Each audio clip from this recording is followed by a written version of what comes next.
Hello, everybody, and welcome to TFT Tinfoil Talk. Ooh, it's the top of the week, fellas and ladies, and we're That really happy to have you guys in here. And of course, you guys know I am joined by my most awesome pie-eating co-host, the best co-host ever. It's Booster I have the Booster best Kiwi. coach ever. You know why? Because I Yeah, keep showing up. I won't leave him alone. that's true. That is fair. That is fair. But of course, Mhm. we're happy to be here with you guys. Definitely check out our links down below to all the stuff we got going No on. one else wants to stream with him, but Booster keeps coming back. Yeah, they always kind of litter in here toward the end, but definitely Because check out our I fan speak on Facebook can if I put can up get with him. through it. And also, we'd love to have you on this show or any other show. Just hit up our Twitter and my Twitter, and we'll get you in the process, particularly our drone recorded. But it's the top of the week, Booster. It's a new It is, week it is. starting out, I so love those. I get to try again. you get to try again. That's true. Well, I hope everybody's had a really good weekend. For Booster and I, of course, it's Monday. For you guys, it's Sunday night.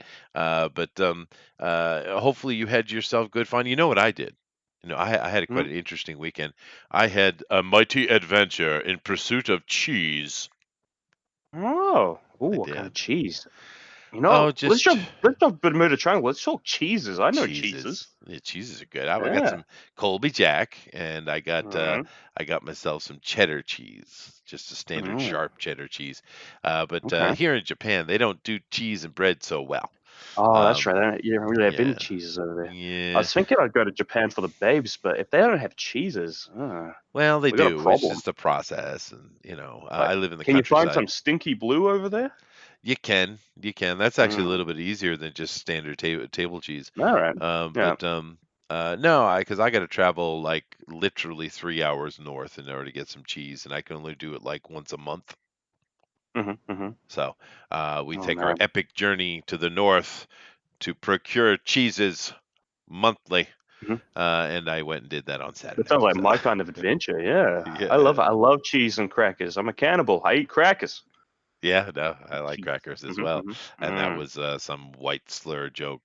Okay, I'll take it. Yeah. But I actually picked up a couple other things that I didn't get to see very often. I got some powder for making garlic spread. I usually make that Mm. on my own, but we'll give it a try. And oh, I found the most elusive of candies here in Japan. I found M&Ms. Oh my god. Yeah, yeah. Eric Hawkins says a country without cheese, not even spray cheese out of a can. That sounds so common.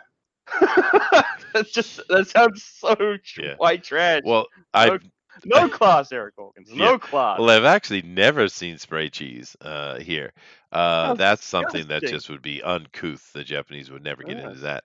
But cheeses they're not in the cheeses. It's growing though. It'll get bigger and it'll get better. I mean, because Shit like cheese in a can is why no one else likes America. Stop doing that. oh, okay, Velveeta, right? But I could go online and just buy, spend hundreds of dollars on cheese, obviously, but that's stupid, Hmm. So I'd rather Stupid, spend you say. gas and spend I hundreds say of it's a good. dollars that way. I think it's a very good use of your money. Get some stinky blue. You get some camembert. Yeah, yeah, Mm-mm. yeah, yeah. Well, I can't get my favorite cheese. My favorite cheese is Monterey Jack. I love Monterey Jack, but I can't get it here at all.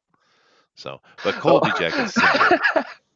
Eric Hawkins is now threatening to pack up his white trash trailer and come after me. You get him, Eric. Oh shit! But anyway, we're not here to talk about cheeses, although that is exciting. Did you do anything Sounds this like the E weekend? Messiah cheeses. This weekend? Nah, Yeah, not much. Just the usual for old booster.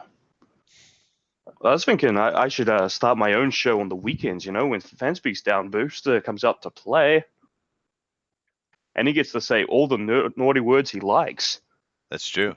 You could definitely and do say this that. is 100% representative of Fanspeak and Chester. Uh-huh. And then I Yeah. just say the C word over and over again. There we go. What? Courageous?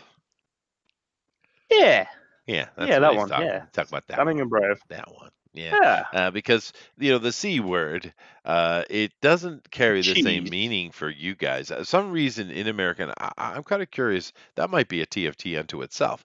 Why? Why did the Absolutely. C word become such a vile thing in America only? Because It's quite everywhere else, funny. it's Yeah. just it's not that In strong a word. Australia, that's just what you call your friends. Yeah, no, it's not a strong Yeah, word at that's all. how you know they like you. Yeah. But America, it's the worst thing you could possibly say, right?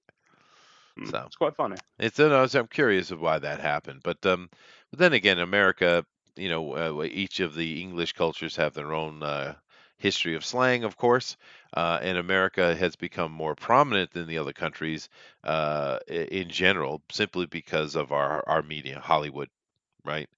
Everyone watches the movies, everyone watches our stuff, so we have such a. I think that's our biggest influence on the world, actually. I know I said actually. If Bull, if you can go ahead and hit me on it. But You don't get you. he gonna get me. But because sure, military strength, and we spend a lot of money on making new pharmaceutical medicines. I mean, yada yada yada, right? But I think our biggest influence is actually entertainment. Absolutely. Yeah, and that's why most of the world speaks You an know what's very actually funny, American Chester? English. Yeah.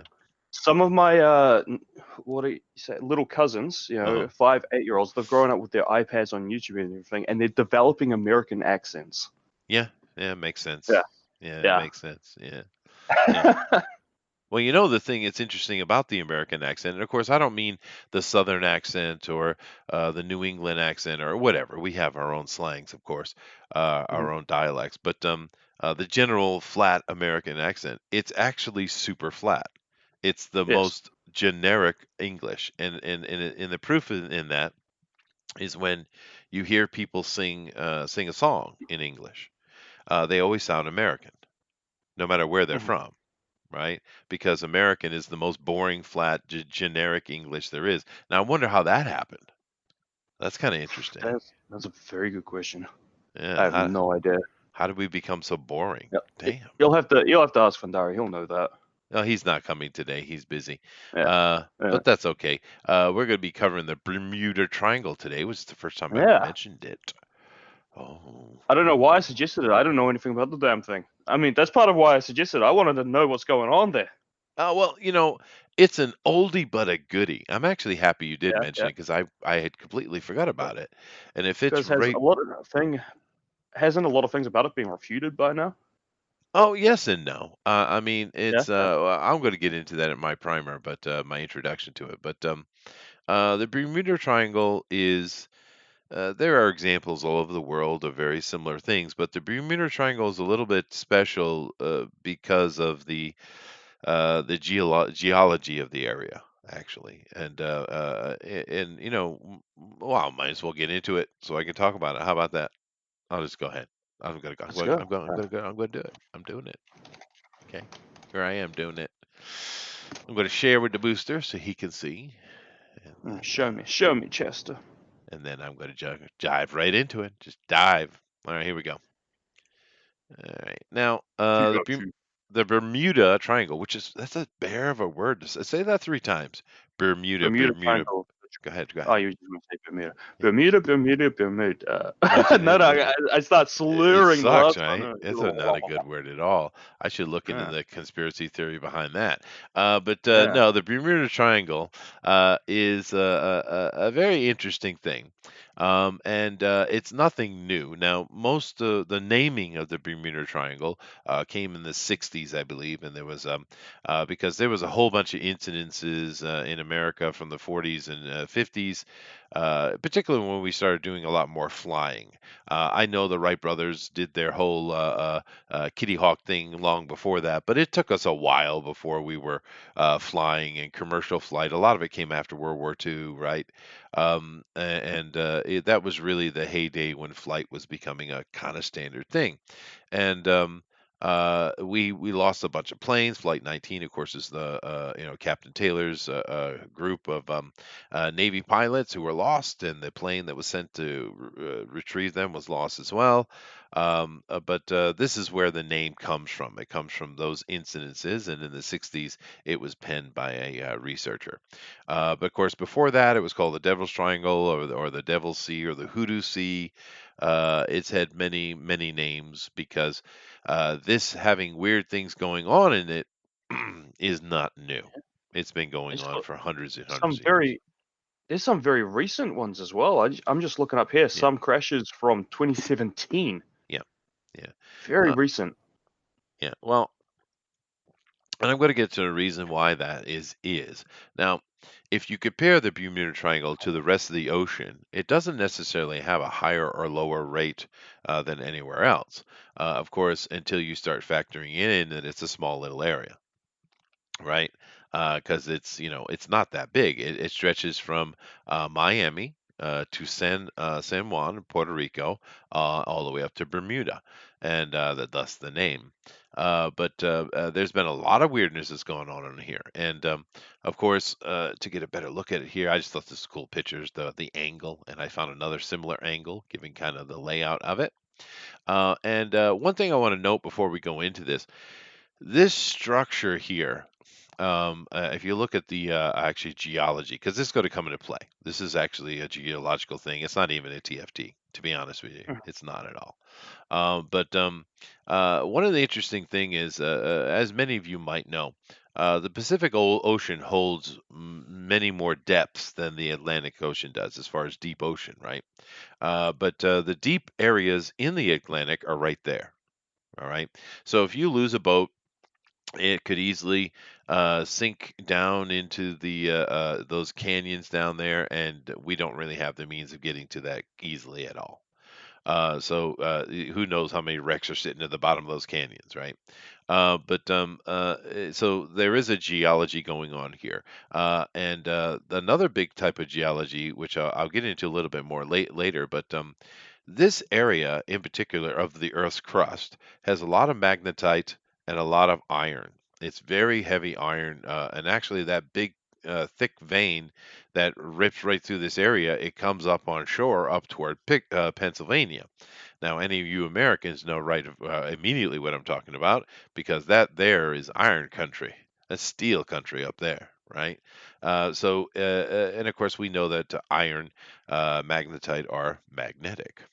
And this is, I think, part of the problem, and this is where science has led with it. And I had to say something, Booster, I thought it was pretty interesting, was I had not paid attention to this since the 80s before Mhm. you mentioned it. I Well, haven't, it went from my youth, right? it's an old one. It gave you little flashbacks. It did, dude. But then I went looking Mm. into it, and you're right. It has a lot of modern talk about it. And the thing that was kind of shocking to me. I don't know if you have this experience. I was kind of hoping someone a little bit older would be here to kind of An share a old bit boy. of Yeah. nostalgia with me. But in the old days, we used to have things like "In Search of Unsolved Mysteries," and with like Leonard Nimoy, and we get these today. We talk about the Bermuda Triangle, a place of I've heard of shows horror like and that. Yeah. introspection. These really cool voices. Ooh, it's dark, it's And ominous. all the sound of Ooh. it like that. Yeah, yeah, They yeah, got yeah. But these changing days, when camera I angles and went all looking that. for it, I found a lot of stuff. People still talking about it. You're right, because there's been recent Mhm. instances. But a lot of them are like, "Oh my God, the Bermuda Triangle! Oh my God, you wouldn't believe it, Buster!" I mean, I was so depressed, dude. I was so Only depressed. been one incident where people survived.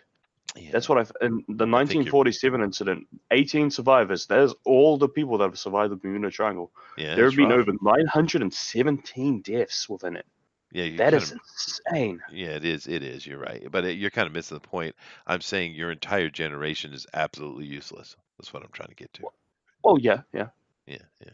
I mean, I Uh, just couldn't believe all these people talking about it. They're all a bunch of soy boys. It's so effeminate. I And mean, it's I like, don't have oh any man. soy in my veins, Chester. No, Only no. grease. That's true. That is fair. But you know what I mean, dude. I mean, it's like, come Mhm. on, we used to have these cool Yeah. the orators, narrators coming up Yeah. with, Now we have and that Adam guy, the Adam ruins everything guy with his really. it, Oh, I'm not yeah. allowed to say that word. There's only one word I can use to describe him, and I'm not allowed to say it. So, Oh yeah, well, that's just because your vocabulary is limited. You just use the word effeminate.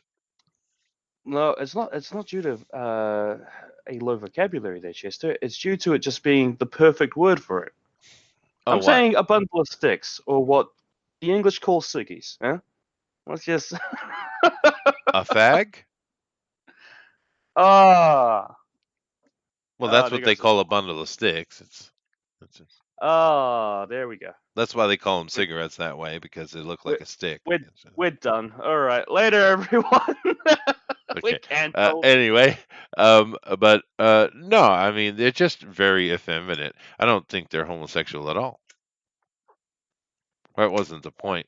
The funny thing with that is, um, most of the actual homosexuals I met in my life, I do come from the entertainment industry, right?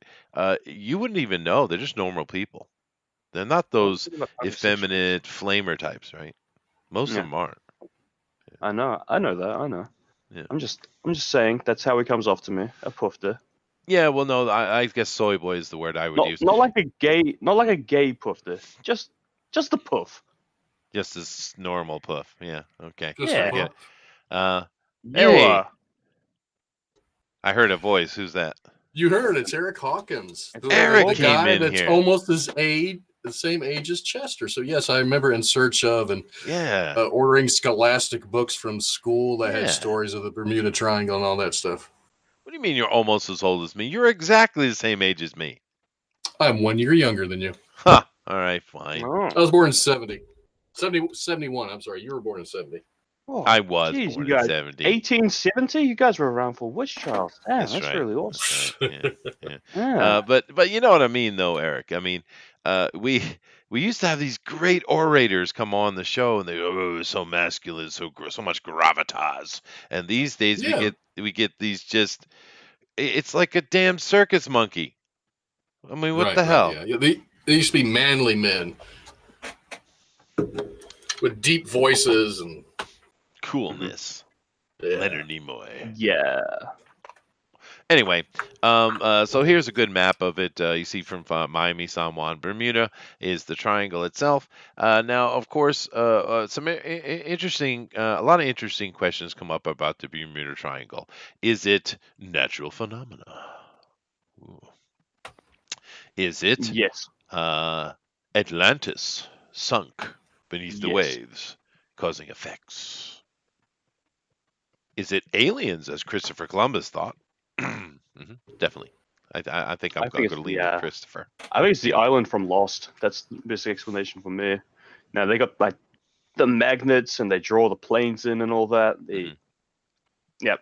I figured it out.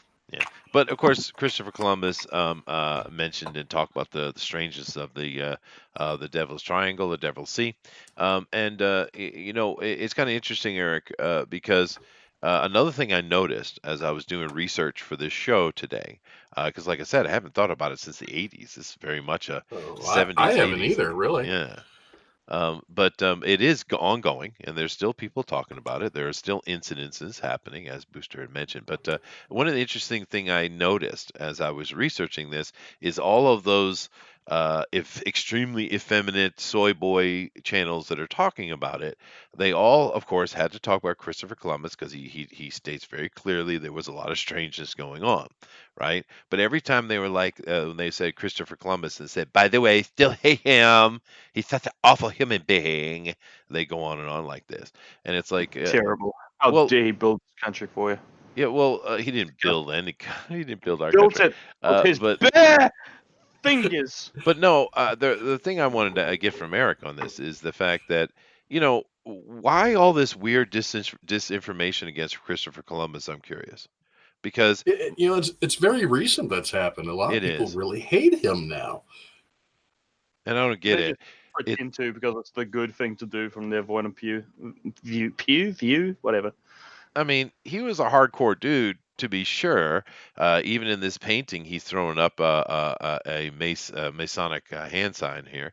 Hmm. But he Throwing up signs. the things they Shit. accuse him of, however, were actually things that he was staunchly against, like rape and his Mm. worry about the spreading of disease. All the things they accuse him of, it's actually the opposite is true.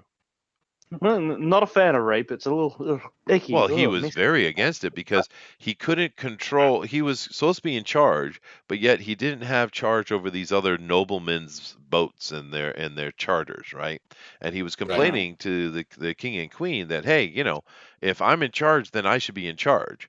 And he actually executed way more Spanish people for crimes than he did any natives, right? I mean, it's just Yeah. weird. I mean, he might not be a perfect human from our modern point of view, but he was Mhm. actually a very conscientious person. So what's this but to do with the Well, Bermuda Triangle from his well, point it of view? just came up in my in the Yeah. research for it. I just couldn't believe every Mhm. damn one of them had to mock and point out Christopher Columbus because they were forced to mention him in the conversation. Well, it's 'cause they're all insufferable. We know this. Yeah, well, whatever. And of course, moving on from Christopher and his mentions and the fact that it's been mentioned ever since, is of course the whole thing with lost cities. Now, I'm glad Eric came on because now Eric, in the '80s, we were talking about the In Hmm. Search of and the other shows that dealt with the Bermuda Triangle. There were many, right?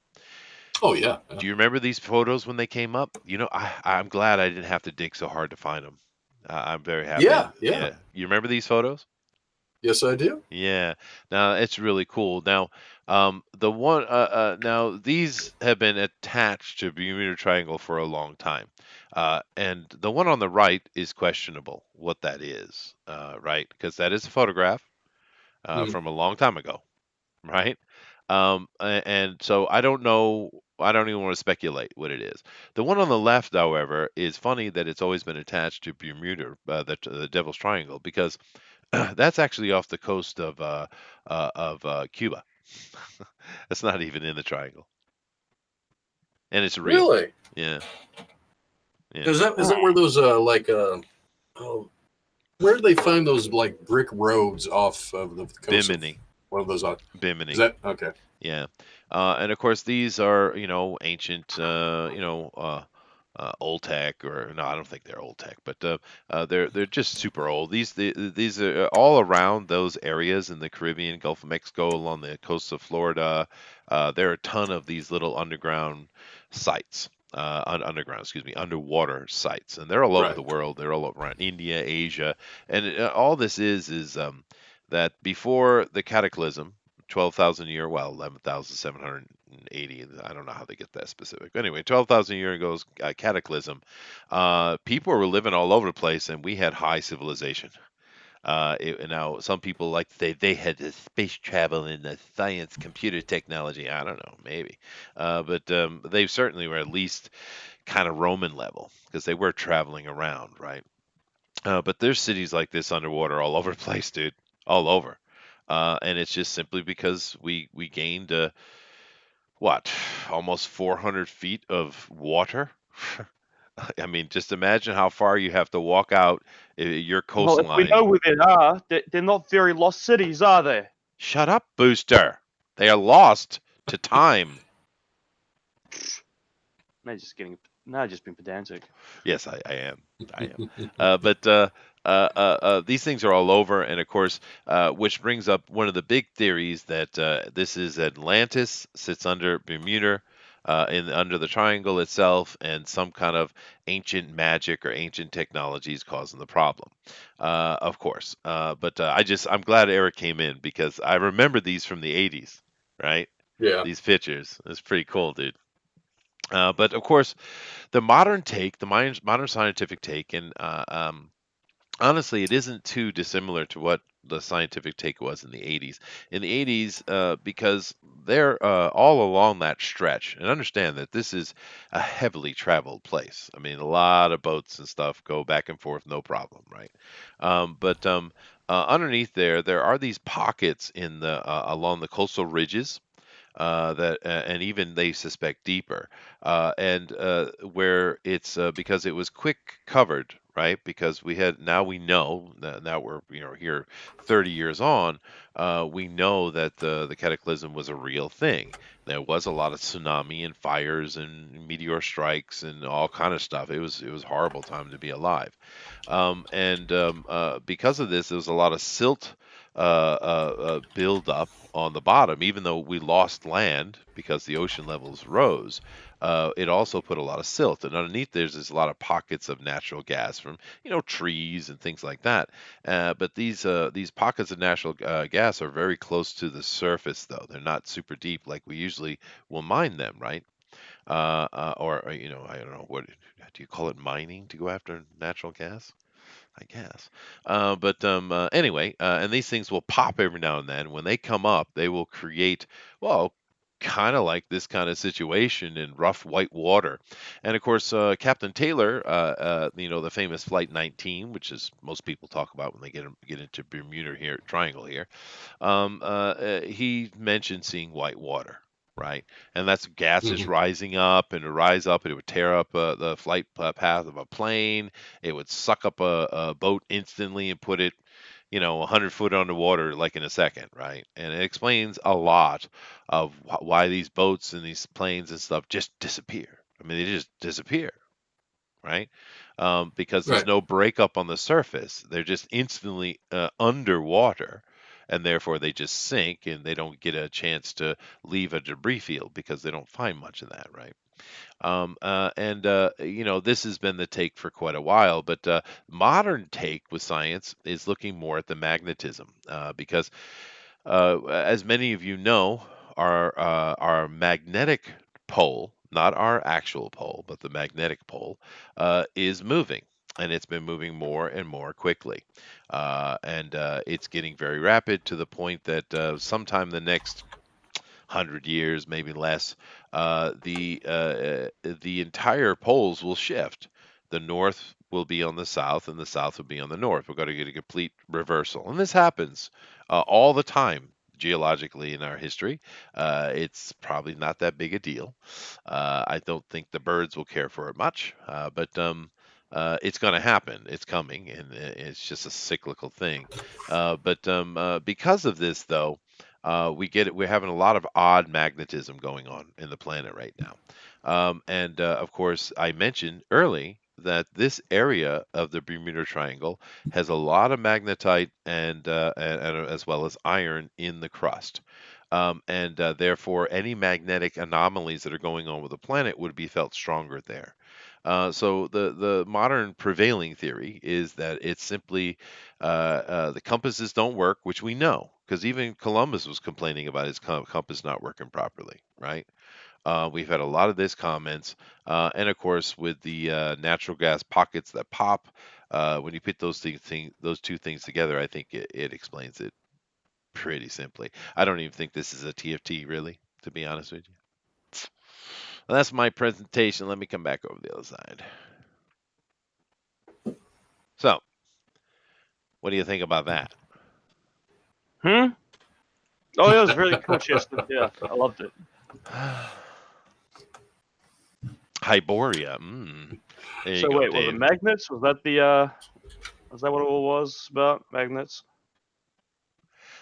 It might well be. Yes, the magnetic North Pole is moving toward Russia, James. You're right. It is, and it's moving super quick because this is an ongoing thing that's happening very, very quickly. I threw out 100 years because why not be safe? It could happen in the next 10 years though, because it's moving so rapidly. It's going to get to a point that it's just going to some of them, some of the scientists think that it's just going to steadily, quickly move toward Russia, and it'll slow down. I don't know where they get this idea from, because just in the past 100 years, the thing has picked up speed at an alarming rate.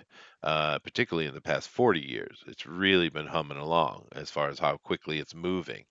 It's going to get to a point it's going to reverse. And you say, oh, how do you know that, Chester? Well, it's very simple. If you study geology, we know that we can check the polarity or in a rock, right? You go take a rock, and if you look at that rock, more than likely it's going to have several layers of polarity going on. And it'll be opposed to each other. And we find this all over the world. And that's simply kind of it's kind of a memory of these pole shifts over time. And they happen very frequently, geologically anyway.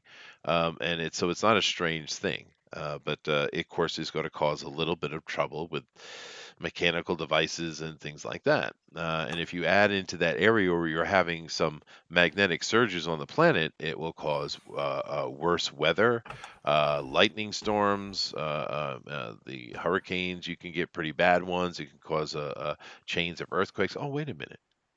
Does that all not match up with all the other conspiracy theories we've been talking about? Uh oh. Uh-oh. Uh oh. Uh-oh. Oh, They're Uh coming oh. for us, Chester. No, I think what They're that gonna means. come for us. No, the magnetic shift might be causing a lot of it. Was my point.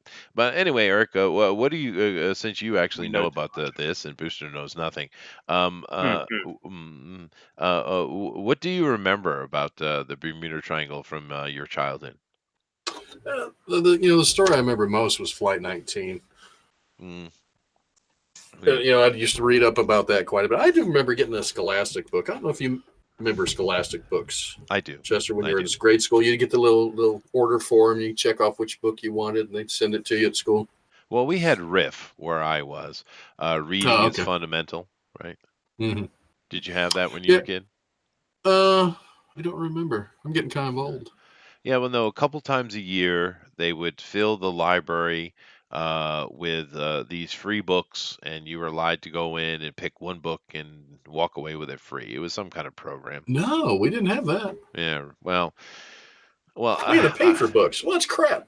well, no, I'm in New England. New England has a lot of that's one thing about New England is pretty cool. There's a lot of old money. I mean, people talk about money in America, they always talk about Beverly Hills, which is stupid because the real money in America is in the tri-state over in Connecticut, Mm. Massachusetts, and Rhode Island, right? And so we had a lot of rich people left money for educating the childrens, right? Uh, And we had a lot of things like that. My school, particularly my elementary school, particularly had a very wealthy man who had passed away and left a ton of money. So that every Christmas we had the cafeteria. You'd go in and it would be they would have it set up by grade, and it was just full of toys. And you go in and get a free toy, oh, and cool. not cheap stuff either. I mean, I got like Japanese the old. You remember those old pewter metal mech models they used to have? Not Oh, like this yeah. Yeah. plastic crap today, right? I mean, yeah, it was. So I was really lucky where I went. It was a rich place. So Cool. Yeah. Well, I'd go get books about the Flight 19, and mostly is what fascinated me about the planes just disappearing, mm, and the research plane or the rescue plane disappearing.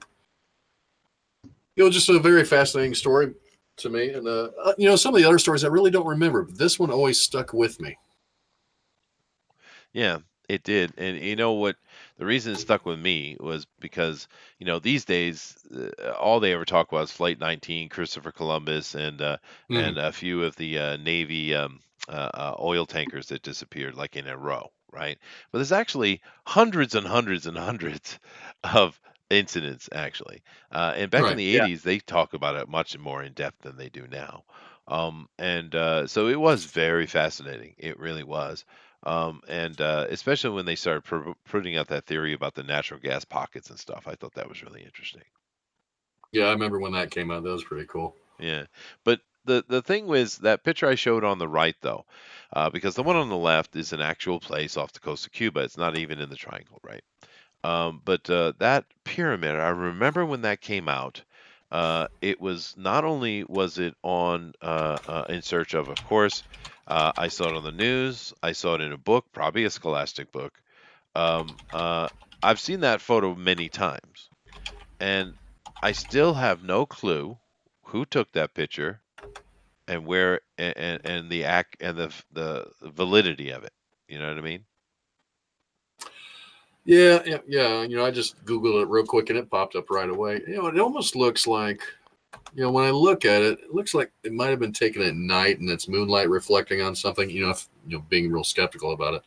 But yeah, I've seen it a dozen times. Yeah. It's a very interesting picture because when I first saw it again, I was like, "Oh, that picture!" Because I was looking for it, and the first thing came to my mind was photoshopped. But of course, when we first saw this picture, there was no such thing as Photoshop. Oh no, not even close. Not even there weren't even computers. I mean, there were. I guess the military had some of those old Yeah, not in calculator everybody's ones. home. No, certainly not. Although the Commodore was no, it was before that too. It doesn't matter. It was long before any kind of Photoshop technology. But Hmm. it's a really interesting picture, and a lot of people enjoy conspiracy theories because you get to talk about weird things. You get to talk about aliens, and aliens has been around the Bermuda Triangle since the beginning of it, right? Oh right, And yeah, like it's because a special landing or a base for UFOs to land. yeah, where it's just the center for them. Even Christopher Columbus Right. was kind of mentioned the gods, being involved. Hmm. So it is a long idea, but it's another thing because of the magnetic nature of it and all the weird weather that will happen within the triangle. Um, Another phenomena that happens it's so rare for humans to see is ball lightning, and ball lightning will happen quite often within that area because of the magnetic nature of it, right? Right. Sounds Yep. rad. Huh? You ever seen ball lightning, Booster? I've seen something like that. I've also seen something called damn it, it was something flame, someone's flame. St. Elmo's fire. Elmo's fire. Yeah, Yes. St. Elmo's fire. That is Yeah, also very common within that area of the ocean it's pretty because of the rad. magnetic I nature, and saw like that's this where a little lot of the ball stories of of St. lightning Elmo just kind of fires come from, rolling pirates around and the place. privateers and such. And I was like, is that someone's superpowers? Because it looks cool. I want that. It is pretty cool. Yeah. Um, Mm. Now I've actually seen St. Elmo's fire before, oddly. I've also seen I think a lot of people could see this, but my family are fishermen, so when I was a kid, I had to do a lot of that. And The thing that's really interesting, other than St. Elmo's fire, is just simple the natural bioluminescence that you will find in the ocean. And sometimes you'll go through an area of some manner of creature or some small plankton type thing that is giving off light. So as your boat is moving in the wake, you'll have just this glowing green light flowing out along the side of the boat, and it's super natural looking and freaky. But of course, it's quite a natural phenomena. But yeah, St. Elmo's fire is weird. I've never seen ball lightning though. You ever seen ball lightning, Eric? No, not at all. No, I haven't. Heard of it, but I've never seen it. Yeah. So all of these things together, I think, is what's created the Devil's Triangles type of mythology. It is a danger. It is a potentially dangerous place. I think one of the things that's made it much more safe is the GPS. Right? Instead of having to Oh, rely definitely, on yeah. compasses, which can go wonky in there, the GPS satellite link just keeps you on track. So I think that's helped a lot to reduce the problems.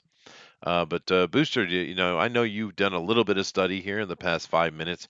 Yeah. What would you like to add to the conversation, sir? I'm just wondering about the paranormal nexus. Was this extraterrestrial beings kind of ideas? What do they think about the paranormal issues? They think there's like ghosts out there or something? What's going on with that? Well, anytime in modern times that you can't explain something, they just throw it Yeah, up to aliens.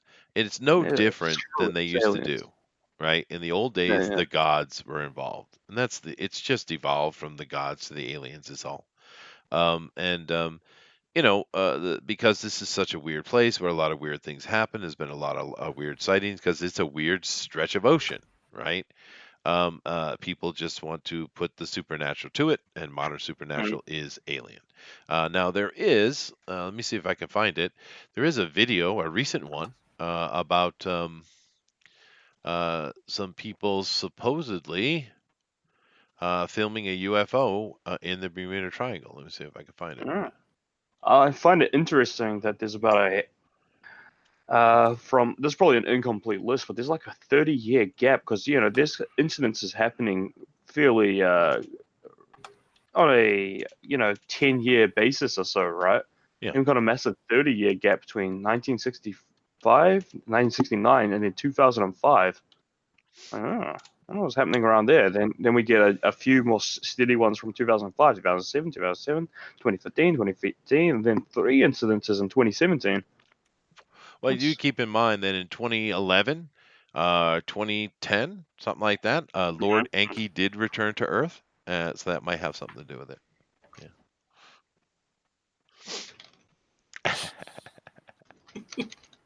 Yeah.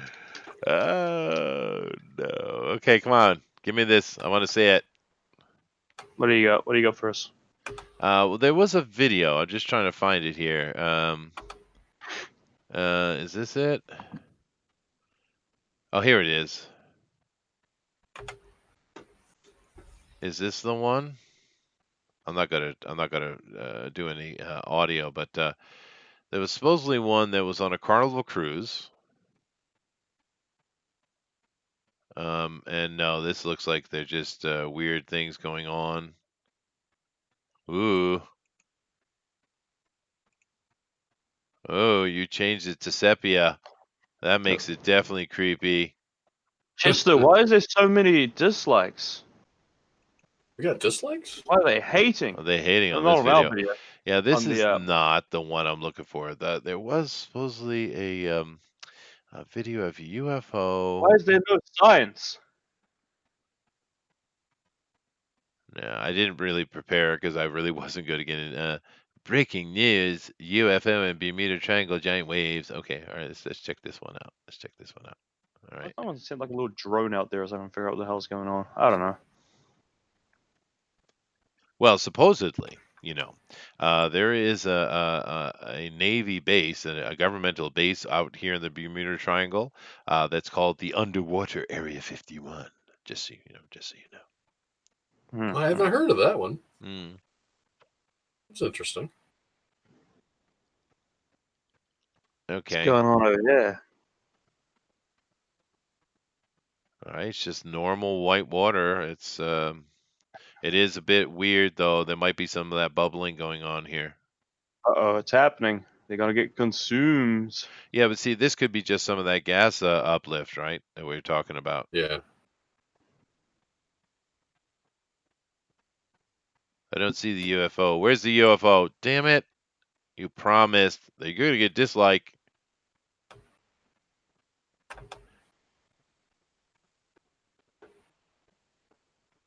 Uh-oh. Uh-oh.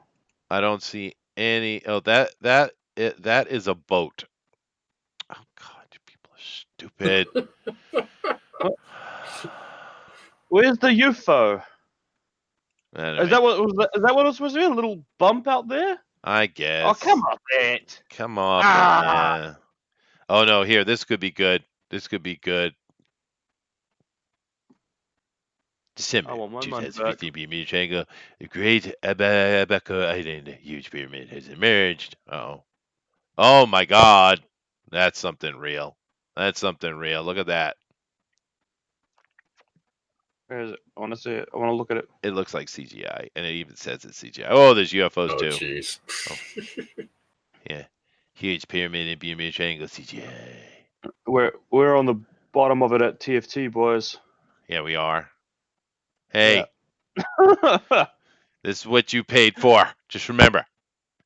Mm-hmm. You know, we should spend one TFT just looking at UFO videos, though. Yeah, have we done UFOs on TFT? Kinda. We just Kinda? glossed over it, but I think we should spend. That feels like such an obvious one that we should Yeah. have done. Yeah, because I saw a UFO the other day. oh, yeah, really? Huh? Oh, really? What was Yes, that? I was Tell me out in my about it. backyard with Mhm. took the dog out, and I was just kind of looking up the sky. I was like, "Wow, that's an awful bright star." Then all of a sudden, it dimmed and took off. Oh. Oh. Yeah, Now, here we I'm go. sure that's very. This is section 51. I've heard of them before. So This is their best of 2018. Let's take a look. Then it says CGI. Why are you admitting to this? Ooh, some pretty cool production value though. Yeah. Now there's that Oasis effect, right? Now, this is a natural phenomenon. This is something that actually does happen, and actually, some of the best places you can catch this is on top of mountains, actually, because the distance between you and all the stuff creates the oasis effect, and therefore makes it look like things are floating in the sky, where really it's just a reflection.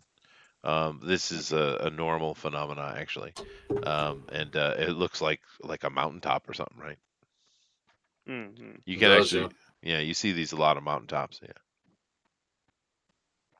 So, okay, that's not CGI. It's just nothing. All right. All right. Okay. What rubbish. Well, we're looking for UFOs, Booster. We got to be open minded. Now they're talking about it. They're zooming in. What could it be? It's a strange looking ship. It almost looks like a landmass. It's so big. Yeah, I mean, come on, guys. It doesn't. It just looks like a mountaintop. Oh goodness, this is a long ass show too. What's this one? Oh, that's Battlestar Yeah, Galactica. I've seen that one before. These ones over in this video is China. about an hour. We should Oh, jeez. Oh no, This is no, no, probably the and no, reason. hold on now. That's something. Look at that. Look at that. That is badass I'm CGI looking. animation if I've ever seen it. Look at it. Oh, it's ducking behind a cloud. It's ducking. Well, that was a little It's an angel. It's an angel. angle. It's an angel dancing a jig. Oh, that's a good Ooh. one. These are Yeah, I'm useless. over here in heaven. Yeah. No, these are useless. There are actually some really good one. Um, UFO. Oh, this one over here. This one over here. Okay. This is Okay. badass. You ever seen Make this sure one? to put real in it so that they can't fool us. Yeah, have you guys seen this one before? Look at UFO this one. real Thank you, sighting. CBS. I do appreciate you, CBS. Please do not copyright claim me, CBS. Watch this thing. UFO This in is real. I Tucson. remember when this happened, dude. It's Right? Jesus. He's back. No, dude, that's really freaky, right? And from many angles, right? And Jerusalem was all crazy at Twitter about it, man. I mean, we got this light. It's lowering down, right? Well, where'd I go? Right? It's lowering down, and this is caught from many angles, right? Not just the two they showed. There was more than this. It came down. It stays there for a little bit, and then what was that, dude? That's weird. That's 2010 or something like that. That was a long time ago. What, 2011? Yeah, that was a good one. So let's see here. Real. I don't need that. Yeah. Put real UFO. UFO. Therefore, we only get real ones instead of CGI ones. Yeah, real That's how you know ones. we're not being lied to. Exactly. Oh, UFO If they sightings. put real in all caps, then they know what they're talking about. That's right. Yeah. Okay. I don't need that. No, sorry. Well, You need what do a you think haircut. of this? You need a haircut. Oh, Rob Chapman, what are you doing with your face? I don't like it. Okay, Oh what we got? no, his hairline's worse than mine. There's a point where you gotta just say, you just gotta accept it. It's not happening with the hair anymore, buddy. Okay. That's interesting. Apologies for the language. Is he gonna say a swear? Well, anyway. Let's not waste time here. But just to go back to Bermuda Triangle, we should do a show like that though. I'll prepare. I'll go get a bunch of really cool ones, and we'll do like maybe we'll do that next week. How about that? Next week we'll do a UFO show where we just look at UFO Yeah. pictures and videos and contemplate them. How's that? I just looked earlier. We have done a show on UFOs with TFT, but I suppose we could do a different one, right? Yeah, well, we didn't do like that. We just talked about UFOs in general, right? I'm just Mhm. talking about. We'll call it UFO Video Day. How about that? Mhm. We'll do like And that. we can Is just have Eric still have here? a laugh. Yeah, Very I'm still good. here. I'm still here. What do you Yeah, do think? the top 10 UFO clips of 2019. Top 10. Top 10. All right, I all can do right. my voice and everything, right? Here we go. This is what I was made for. And here is Chester Bubby's top 10 UFO sightings. Oh, yeah. I get so many nicknames. You're watching Watch Mojo. Now, why is that some people get more nicknames in their life than others? Why do you think that is? I just called you Chester Bubby. Yeah, No, I you think call me it depends Bubby. on the name. Yeah, you called him Bubby. Yeah. I called him Bubby. It's the voice. It's the voice. Well, it's better than what you said the other night on Drawing Quarter. What? Jesus, jerk. That's fair. I didn't. That's fair. I never said a naughty word once. Yeah, you Uh-huh. got to work on that accent of yours. Yeah, that's pretty bad. Piss Mega. off. Uh, Mega. no, stop it. Stop it right there. You cannot say it. You sound like a But racist. I did notice when I was listening to the show before I hopped in, Chester was having trouble saying Bermuda. Bermuda. But once you started putting in that northeastern Bermuda, the R behind it, you're doing much better. Well, I had to go back to my roots. Go back to my roots. I'd name Bermuda. my cat kind of what You go to kind Bermuda. of what Lovecraft names his cat, you know? Call my cat Mega Man. Oh, jeez. Stop it, you racist. So I have a theory. Uh-huh. There's not as many In Search Of and shows like that because of the internet and YouTube now. Probably, Yeah. I mean, it's just not profitable for them to have this stuff on network TV anymore. If you watch network TV anymore, because you find everything you want on YouTube. It's true. Whether it's fake or real, or you got people with their own actual UFO channels out there where they go hunting UFOs and stuff. Yeah. No, we do. You do have that, and there are a ton of things to see online these days, and that I'm sure that's the reason why. Although they do have a new version of Unsolved Mysteries with Zachary Quinto that is going on, and I think it's a mix between a net stream and an actual channel, but it's pretty lame. It's not. Yeah. I like Quinto to a point, but nah, that's the kind of the problem is we get these bargain basement versions of things from the past these days. Yeah. They're not the same quality. But of course, you can't replace Robert Stack. no, right, or Leonard Nimoy. Right. But here are some examples of a big example. Ellen Austin, of course, the USS Cyclops. It's not just the Cyclops; it's also its sister ships. Like right in a row, we lost 3 ships. The Carol Deering, of course, there was a freaking book written and a movie about that one. Flight 19, of course. Star Tiger and Star Ariel. I don't know that one.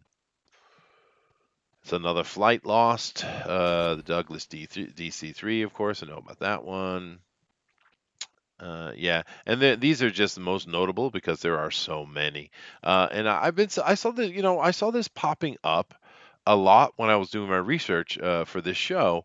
Just to kind of brush myself up was this weird Nevada Triangle. What is this supposed to be?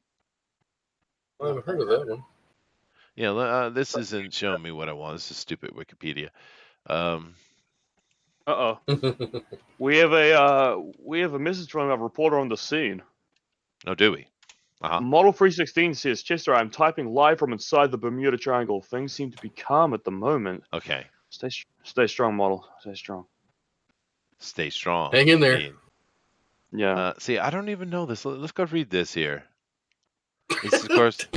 Thank you very much, model. We'll keep in mind.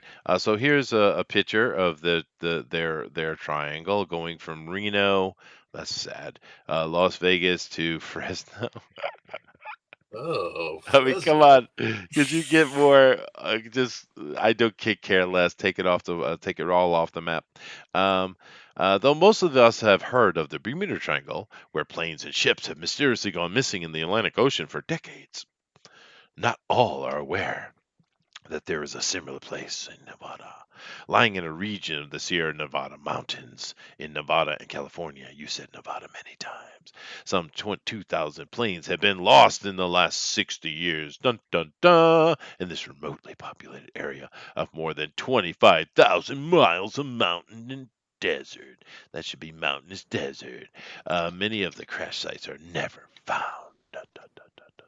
Which kind of brings us into the black hole wormhole thing that people come up with. But of course, I think I explained that with the the methane gas pockets that come up, they'll actually just kind of because I mean, these are gigantic, right?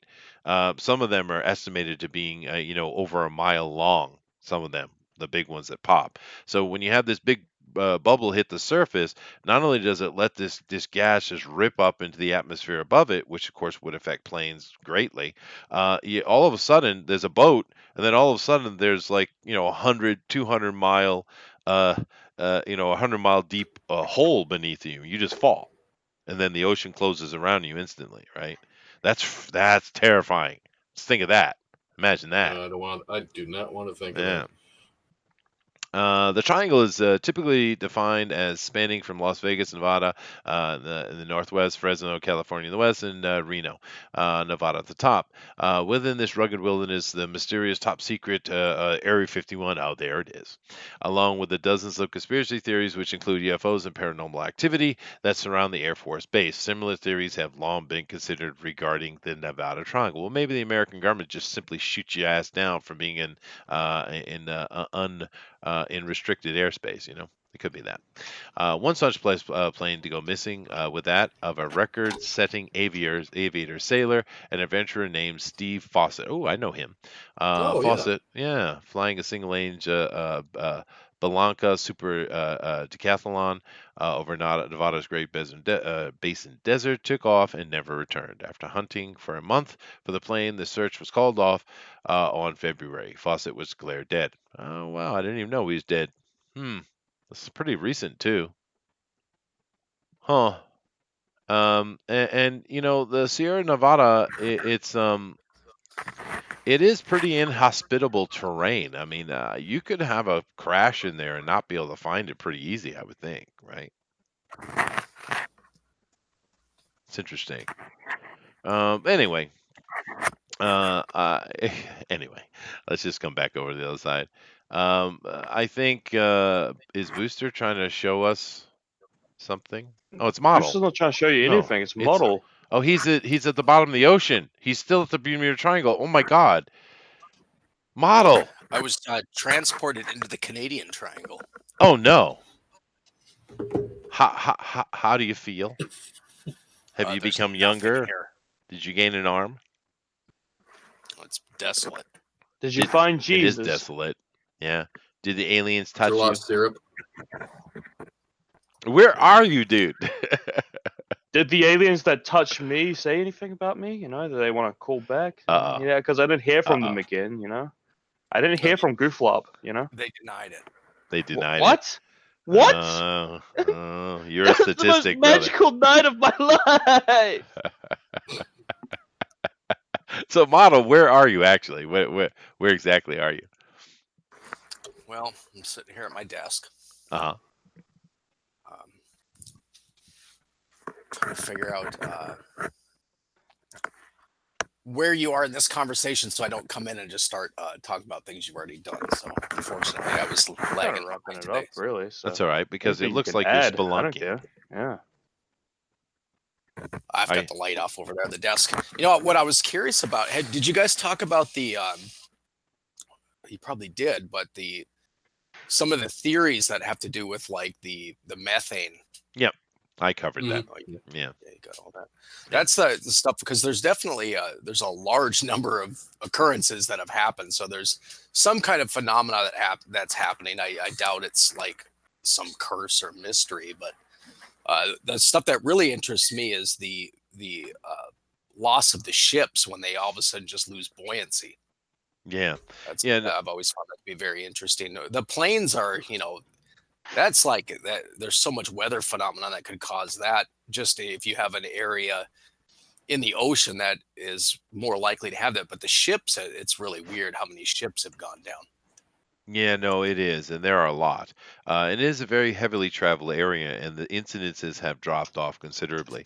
And I think it's because of GPS, as what I mentioned, because we know that the area being so magnetic affects compasses and could cause them to go wonky. So that's you have that effect. But the natural gas, the methane gas pockets, which some of those are incredibly big. I mean, just enormous. When they pop and it rises to the surface, not only could it cause the ship to lose buoyancy, which they kind of did. You guys ever seen MythBusters? You ever watch that show? Yeah. Yeah, it was a fun show. Well, there was a because in the '80s they were all about the Bermuda Triangle. It was a lot of shows on it, and they actually demonstrated how methane moving through the water and coming underneath a ship could have two effects. It could create literal pockets, which when it gets to surface, the methane pops. This a giant bubble just pops, and all of a sudden there's nothing but empty space under the boat, so it just falls into the ocean and gets buried. But it also can cause what Model just mentioned, and just absolute loss of buoyancy, and it just sinks. Right. And that's Yeah, the experiment that I saw. And this yeah, wasn't Mythbusters, but it was no, another no, experiment where it was more like it was a fizzy kind of methane release. yeah, And they had a large scale model in a tank, and they released the big fizzy yeah. froth of methane, and that thing just went right down. Right on down. Yeah, yeah. That's the same one. I think we saw the both. I just mentioned MythBuster because it was kind of you know it's kind of like that type of thing. Seeing if it was real, a scientific experiment. But yeah, no, I think these two things combined explain a lot of it. Because if you have a big methane pop come to the surface, not just a fizzy one, because I think they assume that there's two different type of things going on. But if you get a big pop like that, you just get this you know, hundreds of feet to hundreds of meters wide bubble of methane just rising up into the atmosphere above it, that's going to cause all kinds of havoc with flying vehicles, dude. And I'm sure you talked about that flight of Avengers, right? Yeah, yeah, Flight 19, Yeah, sure. they did find those. They found those planes. Well, did Pretty they? interesting. I didn't know that. I believe they found a couple of them. Yeah, they're just down there, On the parked ocean at the floor, bottom. yeah. Yep. Yeah. And I did also mention model that one of the things with that area geologically is the fact that the Pacific Ocean has a lot more deep water than the Atlantic, but the deepest water in the Atlantic is right there, right? There's canyons down there that could just have a bunch of boats in them, and we just don't really have the ability to get there so easily, you know. But one thing we did talk about model that I'm kind of curious to get your opinion because you're similar age to Eric and I. Um, do you remember those photos? Here, I'll show them to you again. I'll put them up again. We had where was I doing? Look them over here. In the '80s, these pictures came up. Now I know one of them is actually Cuba. It's not part of the Bermuda Triangle at all. Bermuda Triangle at all. But where is it here? Oh, here we go. Let me come back over. Where is it? Right here. Do you remember these pictures in the '80s? Right? Like I do, and also, isn't there a road out there or something, or is the that Bimini, Bimini? yeah, the Bimini Road as well. Yeah. But the Bimini Road, which I can go do search for that in a second, but the Bimini Road, I think, is one of two things. Because even though modern day archaeologists, historians don't like to admit it, we know right well the Romans were over in the Americas. Up in Canada, Prince Edward's Island, there's a big, huge Roman mine, a tin mine, where they were digging for tin because there was a bit of a tin shortage during that period. And of course, they need that to make their bronze weapons, right? And bronze, not bronze weapons, bronze items.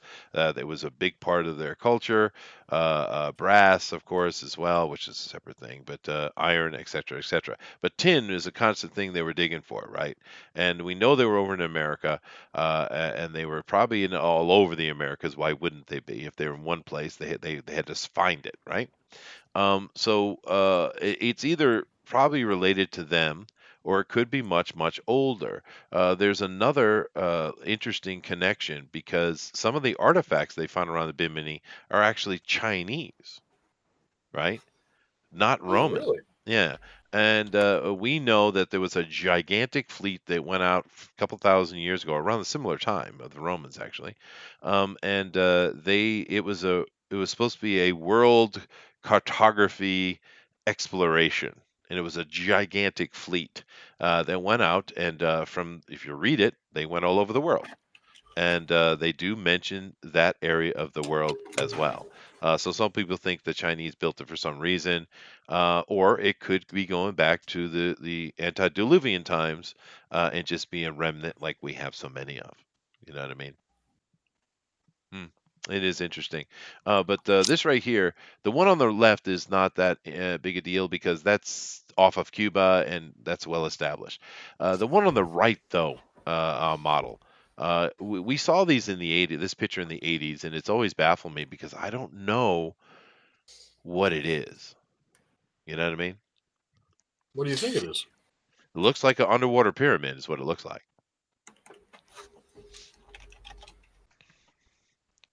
But it doesn't match the style of that area, because the one on the left is what they look like. That's a Central South American type of pyramid right there, right? It almost does look manipulated, though, Doesn't it? just looking at it. But it's not Yeah. though, because it's before any of that stuff. This came out in the 70s, right? Well, they were manipulating photographs, on the negatives back then. True. But Well, this was on In Search Of. I saw this on the news. This is pictures been in books. It's been around a no, long I time. recall that because you were right. The Bermuda Triangle was a big thing. It was constantly popping up on shows. It was. There definitely does seem to be some kind of agenda to muddy the waters as far as history, and it, for whatever reason they're doing it, it's so difficult to keep up with it because the amount of disinformation that gets mixed in, it's so hard to parse. Yeah. Yeah. Because, this picture has always been curious to me. Now this is manipulated. Someone took Giza and put it in the ocean, right? That's manipulated. But clearly so. This one right here is a little more confusing.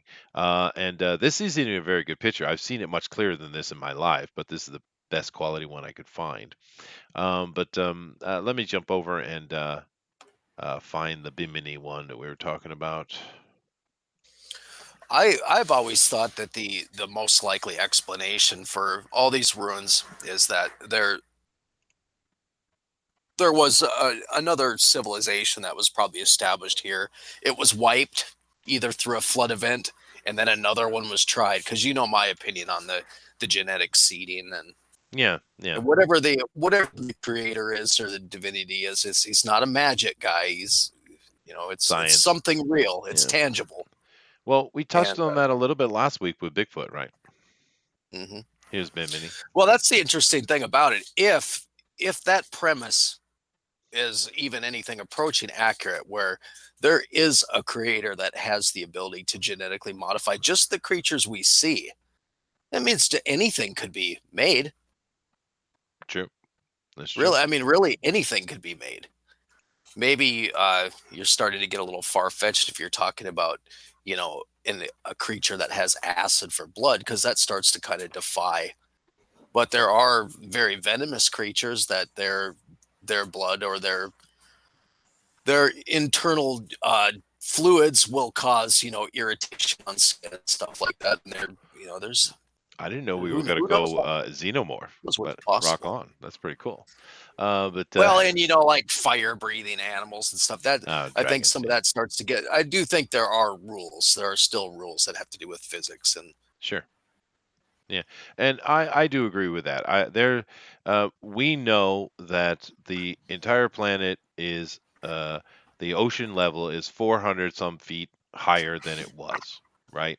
And if you just think about what that means, how far do you have to walk out into your current coastline to find the old coastline?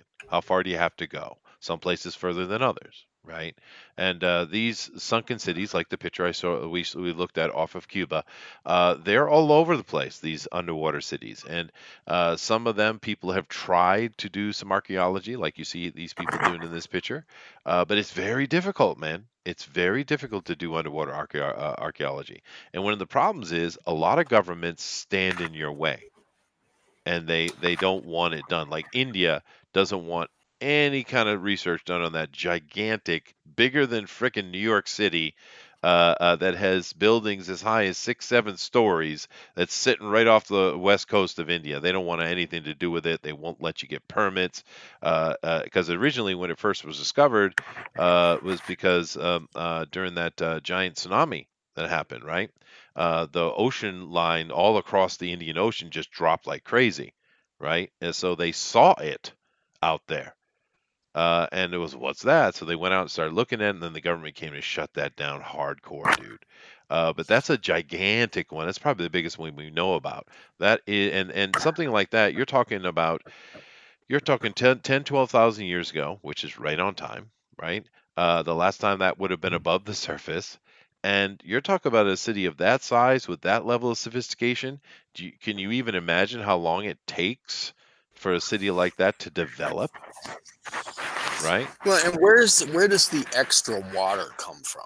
That's one of the things that I always, whenever these kind of topics get discussed, people talk about, well, the ice caps are melting, but my understanding of water is that it expands when it freezes, right? So Yeah. water doesn't get bigger. As if ice thaws, the water isn't bigger than the ice. The ice is bigger.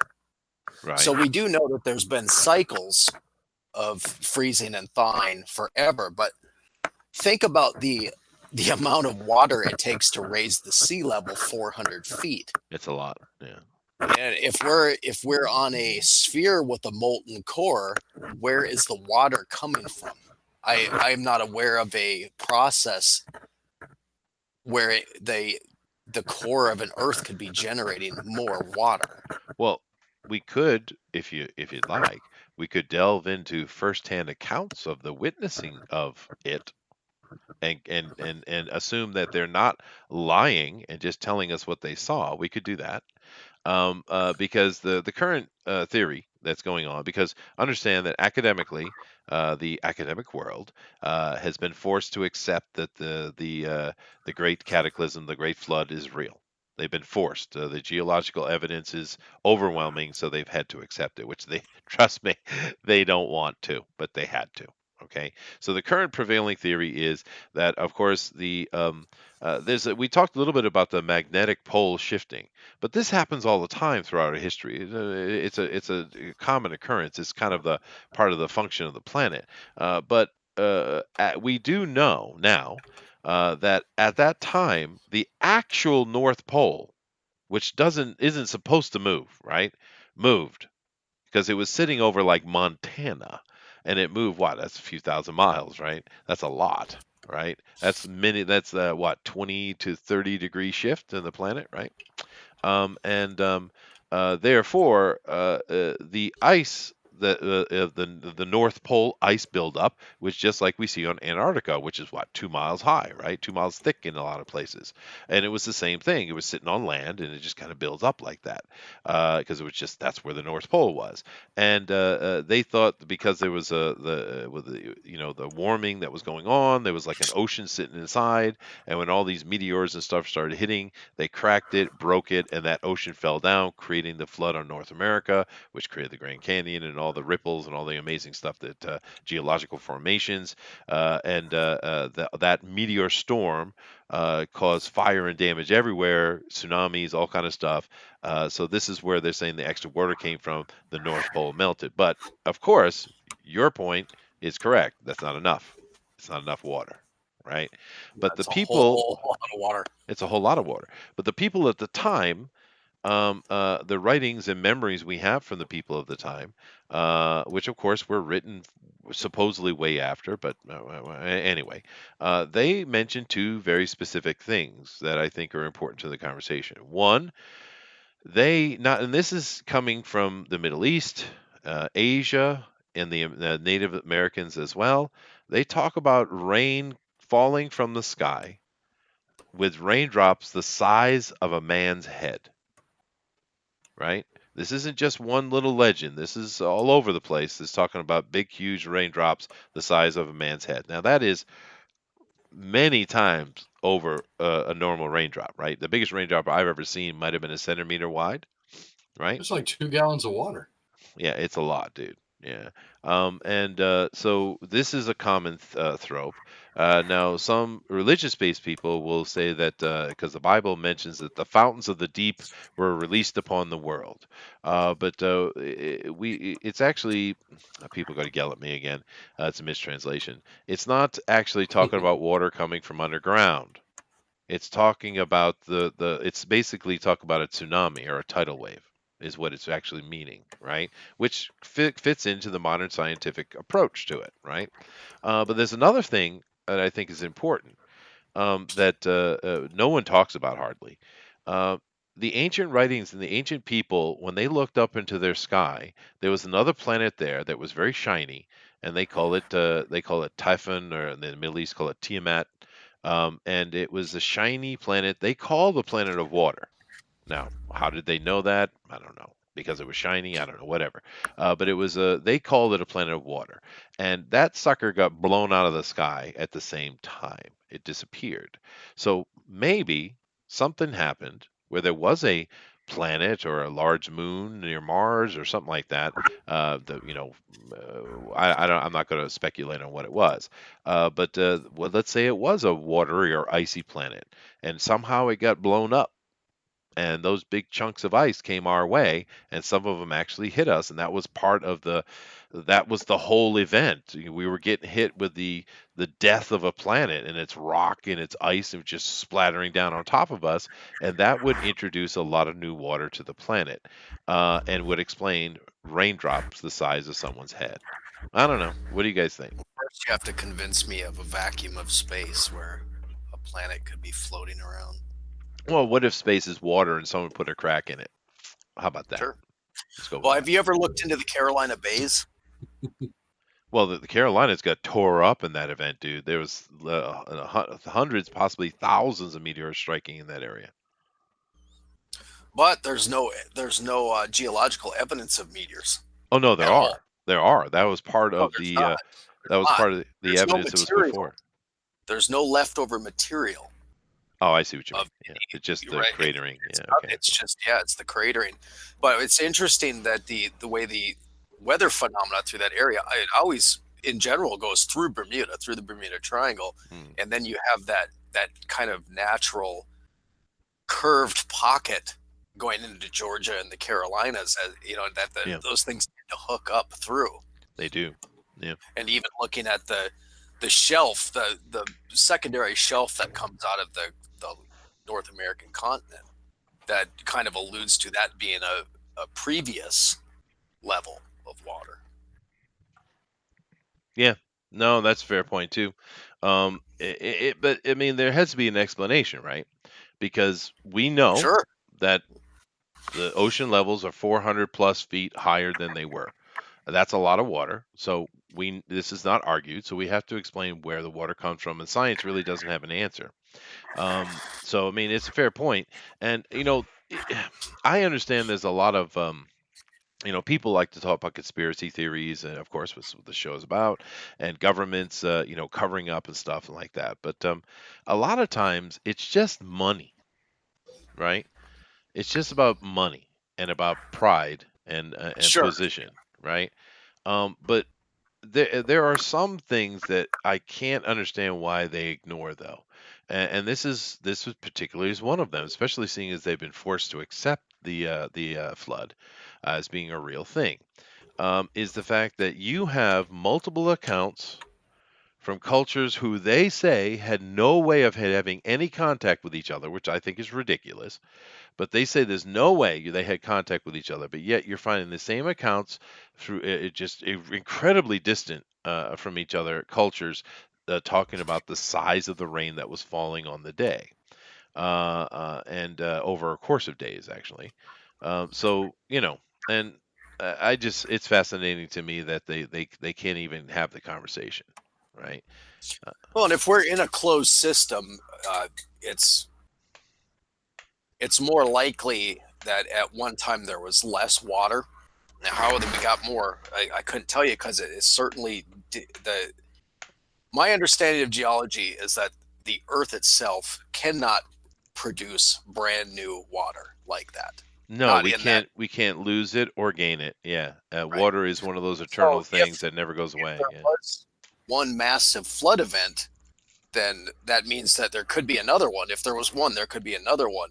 And that the next one means that the permanent water level would be higher and there would be less land. So at one point there probably was more land going out.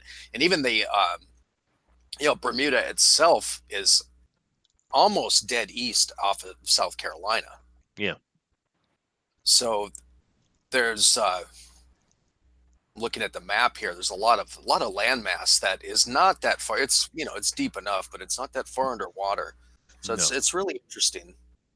Well, there was, of course, at that time, Bermuda and the rest of those islands were much larger and much more actually, part of the continent in many ways, right? They weren't like just a bunch of little islands. It was landmass.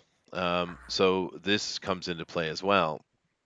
No, we haven't really talked about the Atlantis thing, and the reason I haven't talked about it is because there's a lot of people put Atlantis on the Devil's Triangle, but I know that that's nonsense now. And of course, we've been searching for Atlantis for a long time, and obviously there are more than one Atlantis. There are many of them. All these missing cities are a type of Atlantis, right? But actually, there's been some research done in the past, what, I don't know, less than 10 years, that the Eye of the Sahara and understand the geology is going on there, that was Atlantis. I think it's quite clear now. The search is over as far as I'm concerned. Well, there's all off the coast of all these major civilizations. There's these underwater structures. Even in Alexandria, they have done pretty extensive underwater archaeology as compared to a lot of places. Mm. And that's even the amount of water it would take to put Alexandria underwater is quite astonishing. All the artificial breakwaters and everything that they built are all underwater. Yeah, so if you're looking at that's a Egyptian huge history, which they rise. claim, and if what they claim to be the timeline for that, it just doesn't make sense that you have this much extra water. Now, if the atmosphere is extending past the moon, you could make an argument to say that moisture could bleed off. It could evaporate off. Yeah, but it doesn't though. I mean, I suppose if you had a breach, but water doesn't work like that. Water is one of those things. Water and gold, right? Gold never goes away. It's always gold. Water never goes away. It has four forms, of course, with the four states of matter, right? You got liquid, you got gas, you have ice, and you have gel, right? These four forms are, how water exists. But no matter what water does, and whether it's evaporating or not, it's always the same amount. We never But it lose can or be gain broken it. down into its elemental components like hydrogen, and you can break it down. Well, mankind can. Yeah, no, I was talking natural processes. But of course, mankind, we can do all kind of messed up stuff, dude. There's no natural way No, of the no, hydrogen coming out of solution within water. not inside a closed planet. No. Now, of course, our sun is spitting out hydrogen, oxygen, and water and all kind of stuff every second. It's just spitting out all the minerals of the periodic table are being spit out of your sun every second of every day. Sure, but inside a closed system like our planet, the only way to lose would be to have a major rupture, and that would, of course, just cause mass death, a ridiculous death, instant freezing all over the place. Oh, wait a minute. Oh, maybe that's an example. But I don't know how you would gain water from that, though. Yeah. Right. Because a lot of those things, like the instant freezing of the mammoths up along the northern rims and the Siberian stuff like that, it could easily be explained where they tear in the atmosphere and the space being exposed. right? Instant freezing, right? I think in order for our current society to move into any kind of a new age of enlightenment as far as our history and natural sciences, somehow we got to get people, the average person, to care about it, because they just don't, and that allows True. these academia to really control the narrative on this stuff. And they're just men, they're making guesses, and there's a Oh, lot of sure. status for someone whose guess gets published and kind of elevated to being more of a truth. But really, at the end of the day, there's so little of this that anybody really knows. I agree.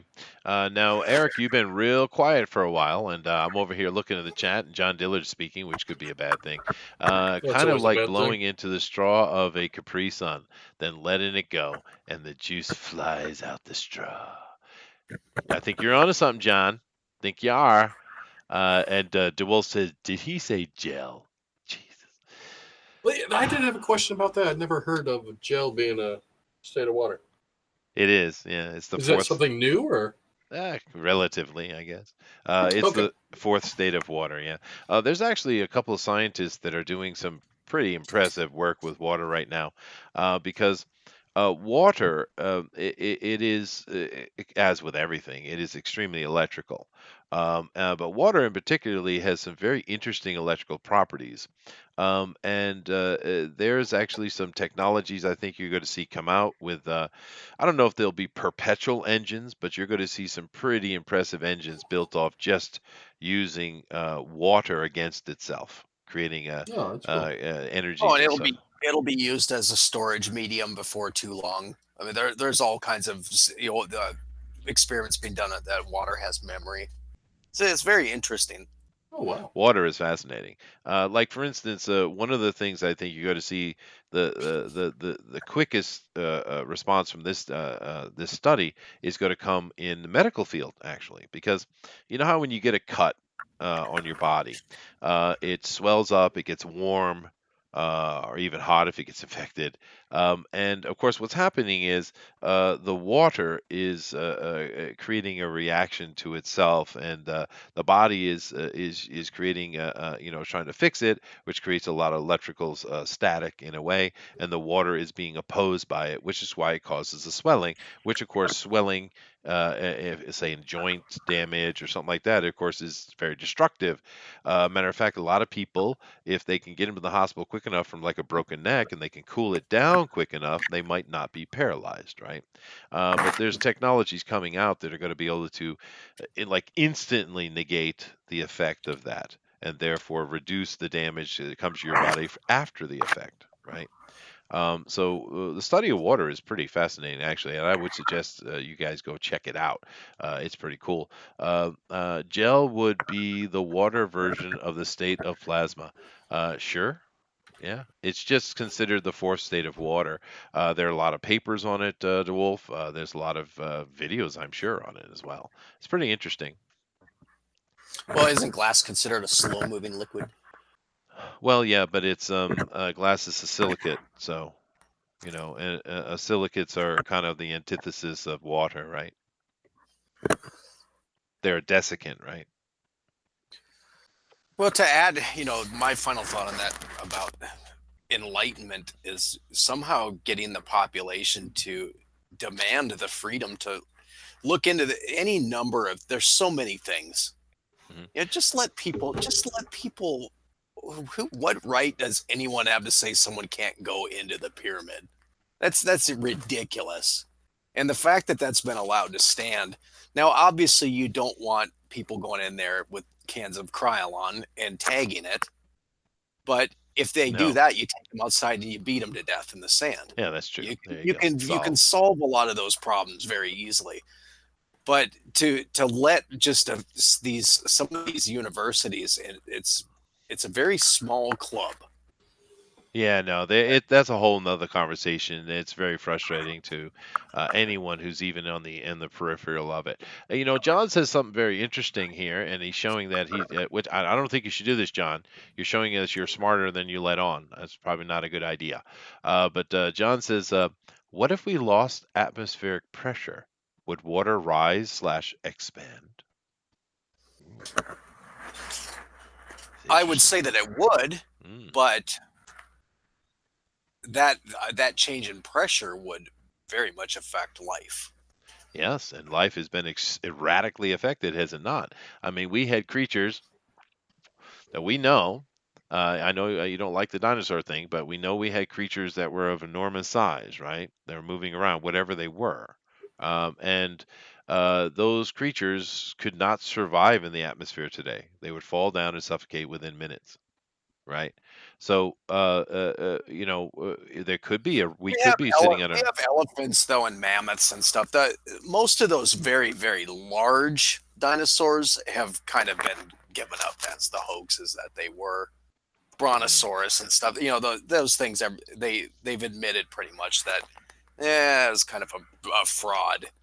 But you're talking about and obviously an elephant does have you know a lot of weight, and you can see that it is laboring a lot of it times is. as it But around. But we can also go into the megafauna aspect of there used to be a lot of larger mammal creatures like sloths and cave bears and stuff, and even humans. We know there are not hundreds, but thousands of giant skeletons, thousands of them.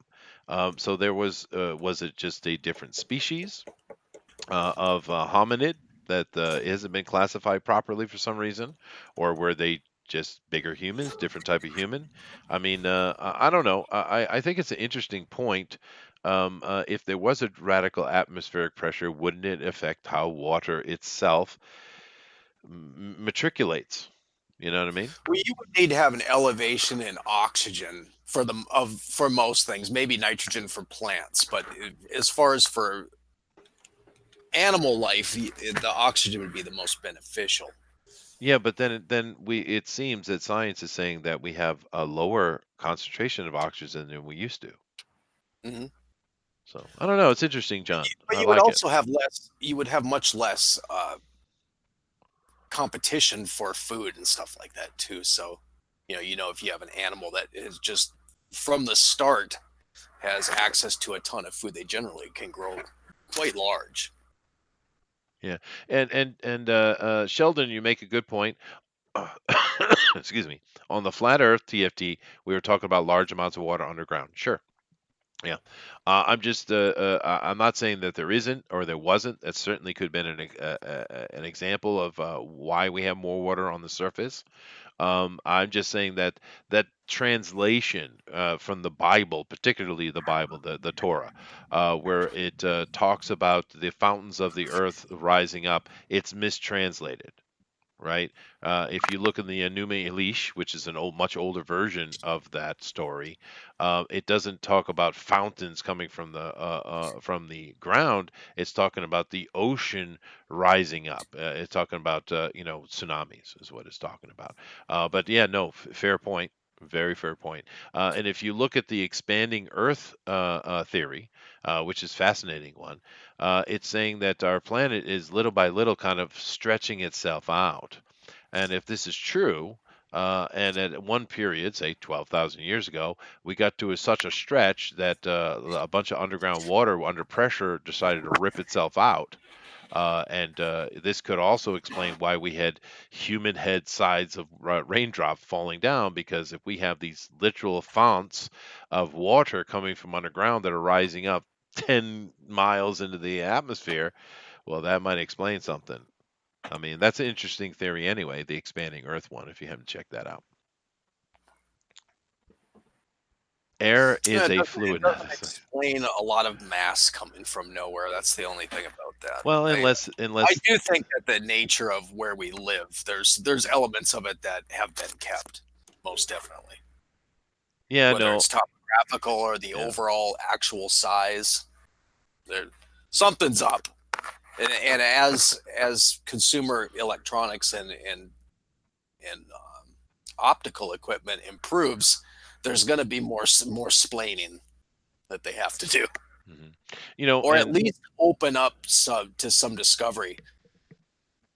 True. And Jennifer makes a good point on that. She says mega insects need more oxygen, is what she wanted to say. Yeah, no, it's true. I think the fact that we have much lower oxygen than we used to, I think that's pretty given, I'd say.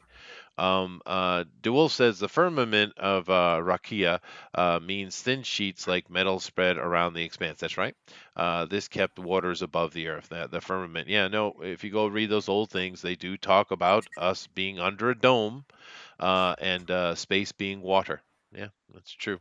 Yeah, and the windows opening and allowing the water to pour in, That's and right. specifically saying, and then the windows closed. Yeah, no, God did it. Yeah, he did it intentionally to kill people. Yeah, yeah, nice guy. But just there Nice were guy. there were Native American men, Mohawk Iroquois. They were 8 foot tall and wore red and white suits. Yeah, no, I know, John. There are stories all over the world of giant people. So, I mean, you look at the gods of every culture. They are giant, white-skinned, light-haired, light-eyed people. All right. So, who were these people, and where are they now? And why do museums really don't want to talk about them? Why is that important? Who cares? They'll talk about Goliath, but that's obviously a non sapien hominid. But they don't want to talk about those. Why? We literally have thousands of skeletons, but they don't want to talk about it. So it's weird. It is. Now, we do need to end here because I have to get to work. But there are a few suggestions here for future TFTs because this one got right off track, right the square off track. But that's okay. Bermuda was kind of a short conversation anyway. We added about 40 minutes of non-Bermuda talk.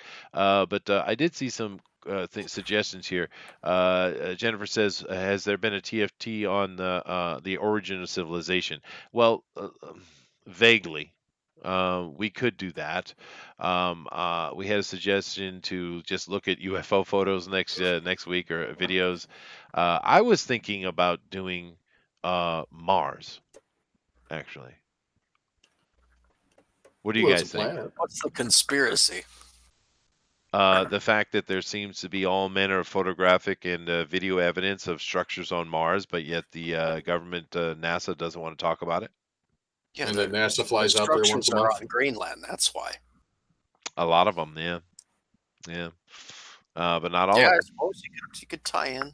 Yeah, I don't because know. because you could go that way too. You could go the fact that all the photos and stuff from Mars are from Earth because there is proof of that, right? You could do that side of the conspiracy theory too. You know what I mean? Yeah, it's actually quite funny that all those photos that they got of NASA up in Greenland when someone forgot to close off Google All right. Google Satellite View, and people got tons of photos of trucks with NASA written on them and stuff. Right. Well, now we know that there are many photos that NASA has released as being from Mars that are from Greenland. We know this has been proven. There's no argument whatsoever. So there's that aspect of it. But there are other ones that are not as easily thrown away. And of course, the conversation that could also go to the point of why is NASA doing that? What's the point? Is the answer simply that we've never been to space at all and it's all a big sham? Well, if that's true, now it could roll back into the flat Earth argument. Oh my God. Well, Chester, the second law of thermodynamics says you cannot have a pressurized body inside of a vacuum without a solid container. It's not possible. So That's true. that's my stance is always going to be that space is a vacuum of space. So what do you think space is then? Just curiously. Well, I have no idea. I can't get up that high. Yeah, but you speculate. Well, I can't speculate. I can only take a guess. Could say it could be water. It could be nothing. Who knows? It could be a liquid. You might not be able to get up there to ever find out. Maybe. Yeah. And that's my guess is that during the 50s and the 60s when they were really starting to push, they got up high enough and were like not able to get much further, and they had to go, we either have to go back and tell humankind that you can't go past a certain height, or we're just gonna tell them we did it. And I Fake think it. that's Yeah. probably what happened. That's a long, long play, dude. That's such a long play. Well, at the time though, when with the technology available, who would think that you couldn't just keep pulling it off, right? So they lock down the skies. So you have to go through an FFA. You have to get permits to do anything, to even launch certain size rockets. It wouldn't be that hard to do. And in the '60s, you would look at the technology you have available to you and say, yeah, this isn't going to be that hard. We'll just do this forever. But then you can't comprehend some of the technology that will be made. No one Sure. would even expect things like cell phones and tablets, Yeah. And there's let so alone much some of pushback the now as well. optics and digital zoom and things Yeah, like that. there is so much pushback right now too. Because here's the thing, and this kind of I got to end the show because I do need to go to work. But we'll make a decision what we'll talk about next week. I think Mars will be fun. I'd like to talk about Mars. Maybe I'll take a devil's advocate on it. But That'd uh, be cool. Yeah. yeah, I think it'd be fun. So let's do Mars next week. I think that'll allow us to tangent in many ways. But here's the thing that comes to my mind when we talk about these things, though. Being a liar is a difficult thing to be. You have to be very smart and very clever to do it because you must always perpetuate the lie. It doesn't matter if a year has passed or 3 decades have passed. You must remember the lie you told and you must be consistent. It's very difficult to be a good liar. It's very hard to maintain it. And this is one of the things that comes up when you're talking about NASA because they're clearly they lie about a lot. And the only thing I could say on that, and I'll let these guys get the final word, but is what if their lies, which they clearly do, what if their lies are actually there to protect us? What if, Yeah, that's an interesting point. Try to keep people from trying to go up. yeah, They're trying to keep you to say it's a vacuum. You'll die if you go up there. They're trying to keep people down. It's very possible, yeah. but I don't think that's likely given the track record of man and governments. They're normally not out to really do everyone a huge favor. Well, that's not always true, though. I mean, like, of course, the best example I have is where I live, here in Japan. And, the Japanese government is no less corrupt than anywhere else. Obviously, politicians are corrupt. It's about money and power and nepotism and all those things. But one thing the Japanese government always Hmm. does, because they're a homogenous group of people, they're a singular culture, is they do protect the culture because they're smart enough to know by protecting the culture allows them to persist, right? So, if you're dealing with really dumb people, which there are many examples around the world, I understand what you're saying and I agree. But I think there's a certain level of intelligence, and I think the intelligence behind America in certain places applies. That, yeah, they might be greedy, corrupt power mongers, but uh, in order for them to be successful, they must nurture a success amongst their people so that they can feed off of that. You know what I mean? So there's potential that governments can actually do things to help its people because in the long run, it helps them, right? Well, and that would be the only reason that there's something in it for them. Yeah, yeah. But again, it's not like there's some altruistic mission that they're on No, to I'm be taking away the wonderful. altruism and allowing greed to completely run amok. But in that greed, it depends on the intelligence of the group. If you have a very low intelligence group, well, they're gonna take it from right now. They're not gonna think about the future at all, and it's going to destroy. Like say Mexico. Mexico is clearly in all those most of those South American places, not all of them, Central American places are run by absolute idiots who only think of now. They don't think of tomorrow at all because they're not really very professional bad guys. See, America, we have professional bad guys, you see. And I just don't think it would be that difficult to cultivate this. Once you get 2 or 3 generations in that have been trained, and we've already seen in doing this show in the chat, we've seen how people come in angry And it's not that they have this knowledge that is so solid in a foundation. It's just it comes back to a belief. That's what they were taught, and they were, they refused to. So if you have if you have an agency like NASA, or you have these universities, and all you have to do is get through a couple of generations where people have accepted it, that is the fact, and then it just propagates. It can. Yeah. And we didn't have any of that. We had no trouble today because we Yeah, were talking I about agree with Bermuda that. Triangle. Yeah. Go ahead, Eric. Yeah, the Bermuda Triangle is, No, I was just agreeing. Okay. where people really don't even. I think it's kind of it's settled back. It's not that much of an interest anymore because people kind of understand. Well, it's magnetic probably, and it's these methane or something, Methane these pockets. deposits Yeah. Yeah. coming through and taking boats down. That's what I said. It's not even a TFT really. But I thought it was a fun conversation because for us, when we were kids, it was a big deal, right? So it's an oldie Mm-hmm. but a goodie. And of course, we got way off track. Oh yeah, But definitely. And the shorts in the 80s, everybody had the shorts. that's true. Oh my God, the beachcombers. I had Oh some Bermuda shirts.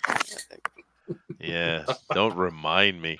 I mean, God, the '80s had so many great things, but fashion was not one of them, man. Fashion, Bermuda shorts were great. Are you kidding me? the beach. You're talking about beachcombers, right? Yeah. Yeah, Great big flowery shorts. yeah. Those things sucked. But they were comfortable, though. I have to say that they were very comfortable. I always liked the kind of capri cut. Unfortunately, it's mainly a female cut. There's not many versions of it men can wear, but it is a very comfortable pant cut, though. I do like the capri cut. But anyway, I really got to go. So we're way past. So let me see who wants to namaste us out. Go to But work. I gotta go. But thank you guys for coming in. We always appreciate it. It's a lot of fun just sitting here talking about stuff, and we enjoy. Next week we're going to talk about Mars. So if anybody wants to come in and have a chat about Mars, just hit my Twitter up, man. We'd love to have you come on and have a chat. I mean, we're just having fun, right? It's not so serious. We're just pontificating, right? It's no big deal. Half of it's out the ass. The other half is out of, well, let's not get into that.